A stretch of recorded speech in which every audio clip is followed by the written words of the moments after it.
Italian spaghetti in chicken cream సాస్కి కావలసిన పదార్థాలు ఒకసారి చూద్దాం. Spaghetti pasta 1 cup, chicken boneless finger cut strips 150 గ్రాములు, olive oil 1 spoon, butter 1/2 cup, maida 1/2 cup, fresh cream 1/2 cup, garlic chop 1 spoon, onion chop 1/2 cup, boiled milk 1 cup, black pepper powder 1/2 spoon, parmesan cheese 1/2 cup, salt టేస్ట్కి తగ్గట్టు, fresh basil leaves కొన్ని. Italian spaghetti in chicken cream sauce తయారు చేసే విధానాన్ని ఒకసారి చూద్దాం.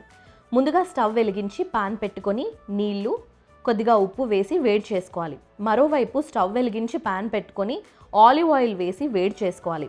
ఇక నూనె వేడయ్యాక చికెన్ ముక్కలు వేసి కలుపుతూ వేయించి తీసి పక్కన పెట్టుకోవాలి. ఇక మరోవైపు వేడైన నీళ్ళలో పాస్తా వేసి ఉడికించుకోవాలి.